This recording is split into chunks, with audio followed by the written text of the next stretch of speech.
तुम समझते हो? अरे भाई हम तो सोच नहीं सकते थे कि यहाँ के लोग हमें इस प्रकार शक्तिहीन की बात कर रहे हो। इतना तो मुझे अनुभव हो ही चुका है कि युद्ध करके मैं यहाँ के एक रास्ता है। अच्छा, तो तुम्हारे पास रास्ता है? कौन सा रास्ता है जो इन लोगों को गुलाम बना सके? अरे कहाँ रास्ता है? अरे हमें अध्यात्म का रास्ता। तुम फिर से विचार जानते हो? असंभव। क्या है मेरे भाई? सदियों से है। मेरे मित्र, मैं तुम्हारी बात को स्पष्टता से समझना चाहता हूँ। मैं तुम्हें भाव भी समझाता हूँ और मैं तुम्हें चेतक ये क्या? भगवान बुद्ध, तथागत बुद्ध क्या कहते? इस बुद्धि शब्द का हम प्रयोग करते हैं ना, और जाति संस्कृति सब इसी की देना है। ऐसा कि छोटे छोटे कबीलों में, छोटे छोटे घरों में रहते हैं, लेकिन सभी लोगों की जीवन शैली एक है। सभी लोग दम कहते हैं, दम यानी जिसमें न नरक है, न स्वर्ग है, न भूत है, न प्रेत है। सुनो, हाँ, यदि इस बुद्ध के रहते हुए मैं यहाँ के मूल निवासियों को अपनी भ्रमित करने वाली कहानियों से करने में असफल हुआ, तो उस स्थिति में यहाँ के मूल यहाँ से भागना होगा। न पूछिया ना करती ना अंबर ने, इसे न पूछिया ना करती ना अंबर ने। मुल्क के अंदर बड़े आलिए सोनी पीन पैगंबर ने, न पूछिया ना करती ना अंबर ने। तेरे लिए कुर्बान कर गया जीवन अते जवानी नू, तेरे लिए कुर्बान कर गया जीवन अते जवानी नू। सबने शीश झुका के कीता, सबने शीश झुका के कीता, सच का जीवन जानी नू। जग सुनिया के भीमराव जी शब्द के दुनिया खानी नू, जग सुनिया के भीमराव जी शब्द के दुनिया खानी नू। सबने शीश झुका के कीता, सबने शीश झुका के कीता, सच का जीवन जानी नू, सच का जीवन।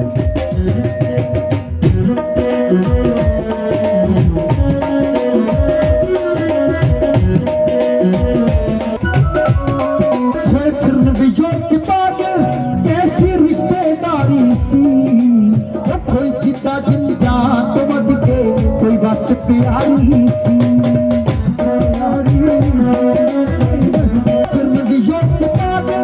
कैसी रिश्तेदारी सी, कोई जिद्दा जिंदा तो मत के कोई वक्त प्यारी सी। सैजल कोई रह गया, सैजल कोई रह गया, माँ की खास निशानी नू। सैजल कोई रह गया, माँ की खास निशानी नू। सबने शीश झुका के कीता, सबने शीश झुका के कीता, सच का जीवन जानी नू, सच का जीवन जानी नू। जग सुनिया के भीमराव जी दुनिया खानी नू, जग सुनिया के भीमराव जी शब्द के दुनिया खानी नू। सबने शीश झुका के कीता, सबने शीश झुका के कीता, सच का जीवन जानी नू, सच का जीवन जानी नू। ये एक एक शब्द, एक एक पंक्ति सर्वव्यापी, सर्वशक्तिमान भगवान ने लिखी। भगवान बोलते हैं, मैं तुम्हें स्वर्ग और नरक का भेद दिखाऊंगा, भूत और प्रेतों का प्रचार प्रसार करूंगा। इस संस्था के माध्यम से प्रदीप अम्बेडकरी जी ने डॉक्टर बाबा साहब अम्बेडकर जी के 60th महापरिनिर्वाण दिवस पर बाबा साहब अम्बेडकर जी के अभिवादन का यहाँ पर कार्यक्रम आयोजित किया है। आज जम्मू कश्मीर के इस कठुआ, ये डिस्ट्रिक्ट पड़ेगा, मेरा खुद का मोबाइल का भी रिकॉर्डिंग शुरू है। जब महाराष्ट्र के लोग ये देखेंगे कि कश्मीर में बाबा साहब अम्बेडकर जी को याद किया जाता है, भारत के कोने कोने में बाबा साहब अम्बेडकर जी को याद किया जाता है, ये उनके लिए बहुत गर्व की बात होगी कि कश्मीर जैसे इलाके में, कठुआ जैसे इलाके में बाबा साहब अम्बेडकर जी को मनाया जा रहा है, उनको याद किया जा रहा है। मैं अम्बेडकर मणि जी को तहे दिल से आभार व्यक्त करूंगा कि आज उन्होंने मुझे यहाँ पर आमंत्रित किया। और उससे पहले मैं मेरी मेंटर जिन्होंने मुझे यहाँ तक साथ दिया, आगे भी दे रहे हैं, ऐसे हमारे चंचल बहन जी का मैं आभार व्यक्त करना चाहूंगा कि उन्होंने मुझे आज यहाँ पर आने के लिए आमंत्रित किया है। सभी मान्यवरों ने अपने अपने स्पीचेस में बाबा साहब अम्बेडकर जी ने क्या क्या किया है, ये सारी बातें आप लोगों तक पहुंचाए। सभी जितने भी हम लोगों ने यहाँ पर चाहे वो गानों के माध्यम से हो, चित्रीकरण के माध्यम से हो, नाटक के माध्यम से हो, बाबा साहब अम्बेडकर जी के जीवनी पर बाबा साहब अम्बेडकर जी ने क्या क्या किया है, ये हम सभी लोगों ने यहाँ पर देखा है, सबको पता है, किताबों में हमने पढ़ा हुआ है। लेकिन मैं आज बाबा साहब अम्बेडकर जी ने क्या किया है इसके ऊपर बात नहीं रखना चाहूंगा। हमारे केवल जी ने बाबा साहब अम्बेडकर जी के सेंटेंस को, बाबा साहब अम्बेडकर जी ने दोहराए हुए वाक्यों को यहां पर बताया। मैं और एक वाक्य बताना चाहूंगा। 18 मार्च 1956 को, यानी बाबा साहब अम्बेडकर जी के महापरिनिर्वाण होने के 9 महीने पहले, बाबा साहब आगरा में स्पीच देते हुए, भाषण देते हुए फूट फूट कर रोए हैं।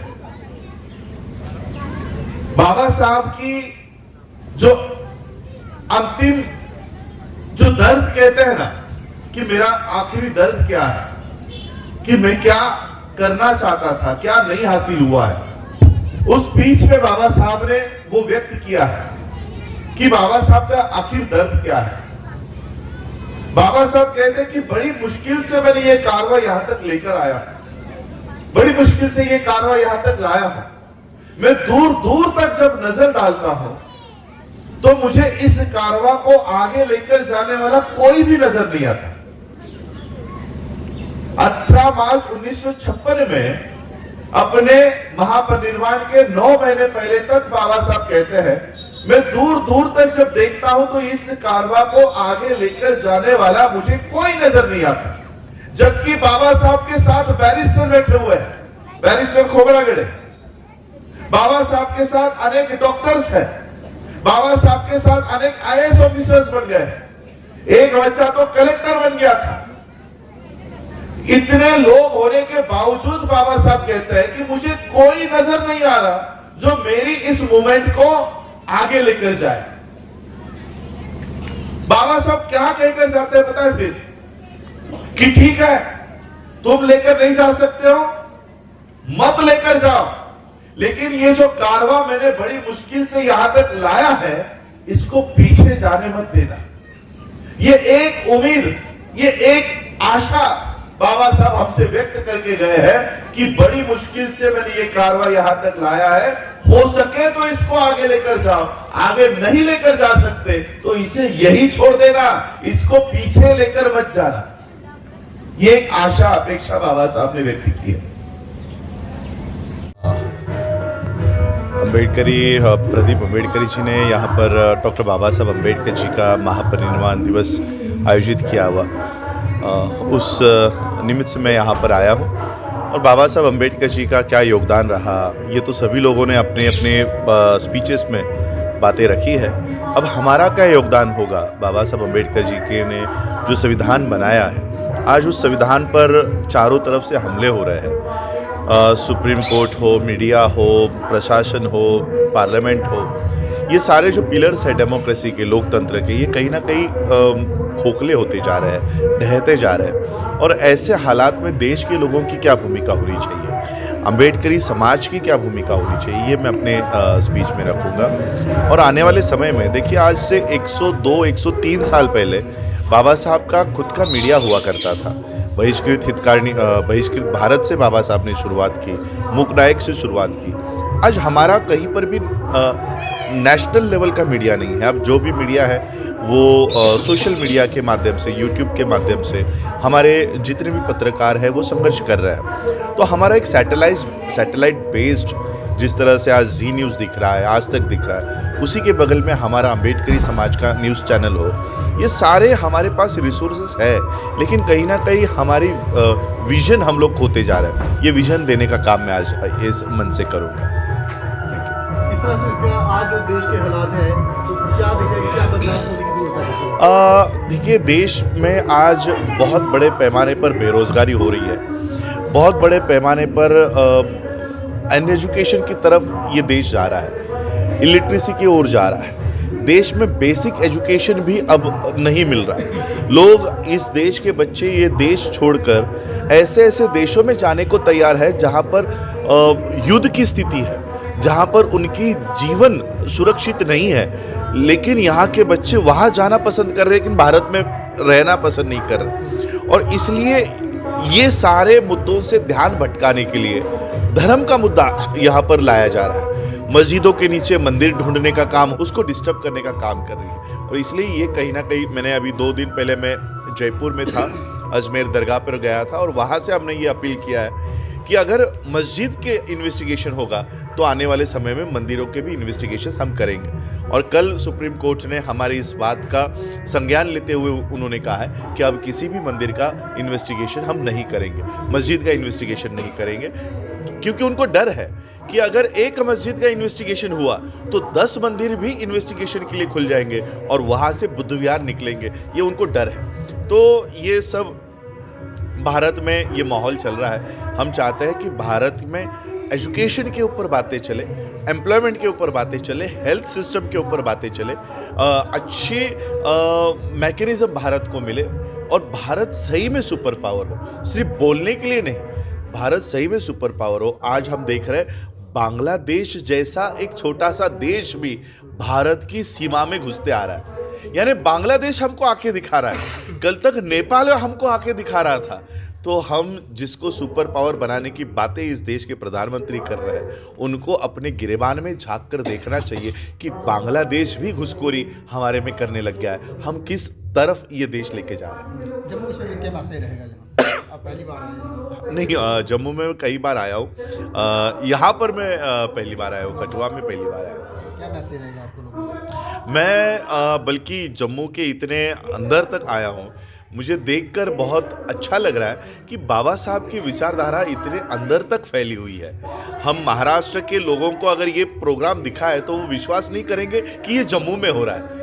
जम्मू के लोग बाबा साहब को मान रहे हैं, बुद्ध को मान रहे हैं, ये बहुत बड़ी उपलब्धि है। और बाबा साहब के विचार आज रिगार्डलेस ऑफ कास्ट, रिलीजन, हर वो व्यक्ति जो समानता को मानता है आज वो बाबा साहब को फॉलो कर रहा है। बाबा साहब किस कास्ट से है, किस रिलीजन से है, आज कोई उसे नहीं देख रहा और बाबा साहब को मानवता की दृष्टि से लोग स्वीकारने लग गए। ये मुझे बहुत अच्छा लग रहा है। आज हमने परम पूज्य बाबा साहब डॉक्टर भीमराव अंबेडकर जी का 69वां महापरिनिर्वाण दिवस जो जहाँ पर हम कर रहे हैं उसको श्रद्धासुमन अपने अर्पित कर रहे हैं। उसमें हमने परम पूज्य बाबा साहब डॉक्टर भीमराव अंबेडकर जी के पड़पोते मानयोग श्री राजरत्न अंबेडकर जी को जहाँ पर बुलाया है और इन्होंने जहाँ पर जो अभी आपके माध्यम से बातें रही हैं कि परम पूज्य बाबा साहब एकता, समानता, बंधुता, भाईचारे की ही बात करते हैं और इसी मैसेज को लेते हुए हम भी अंबेडकर सेना मूल निवासी की तरफ से पूरे शहर में, पूरे जम्मू कश्मीर में जो है परम पूज्य बाबा साहब की विचारधारा को घर घर तक पहुंचाने के लिए काम करेंगे। और जैसे आज हमने बाबा साहब की पुण्यतिथि मनाई है, हम पहले भी काम करते रहते हैं और आगे भी परम पूज्य बाबा साहब जहाँ और रहबरों की जो है उस पर विचारधारा के लिए काम करने के लिए छोटे मोटे प्रोग्राम करते रहेंगे।